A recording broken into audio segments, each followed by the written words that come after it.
La diversité ou l'égalité homme-femme ne constitue que la partie émergée, visible, de l'iceberg des inégalités en entreprise. La maîtrise des codes sociaux est un plafond de verre dont on ne parle presque jamais. Cette maîtrise n'est elle-même qu'un volet d'une compétence plus large, que nous proposons de nommer par commodité culture générale. Nous proposons de la définir, cette culture générale, comme l'ensemble des connaissances non spécialisées, embrassant les différents domaines du savoir humain que peut posséder un individu. Cette culture est l'un des facteurs discriminants les plus redoutables. Elle est difficilement quantifiable et ses frontières sont floues. Elle n'est pas évaluée puisqu'elle n'occupe aucune place officielle dans le monde de l'entreprise, censé être celui de la rationalité économique. Pourtant, elle confère à celui qui la possède une précieuse confiance en soi. Comme l'avait montré Bourdieu, la culture est un outil essentiel de distinction, dans les deux sens du terme. Elle joue comme marqueur d'une place sociale supérieure et en même temps, elle sépare. Elle discrimine de façon d'autant plus insidieuse que ceux qui ne la possèdent pas sont inconscients du subtil classement qu'elle opère. Elle est aussi un facteur d'efficacité au travail.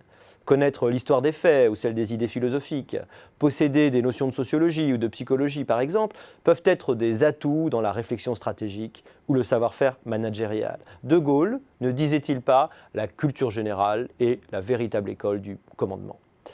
Cette culture générale est, pour prendre une image, le carburant essentiel, sans laquelle une intelligence, aussi forte soit-elle, tourne à vide. L'efficacité de la culture générale est aussi celle de ces soft skills dont on a désormais pris conscience en entreprise.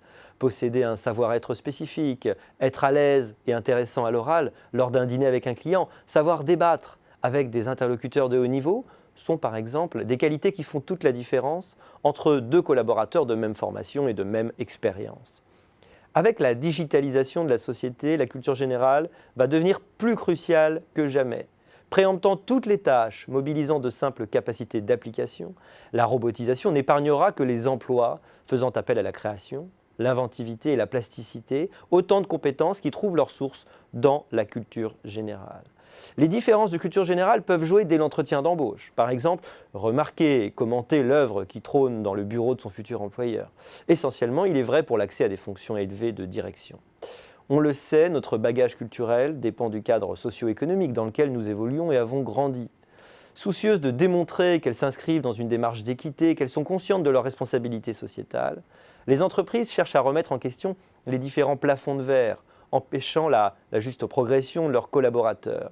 Il serait bon qu'elles prennent réellement conscience des enjeux liés au plafond de verre de la culture générale.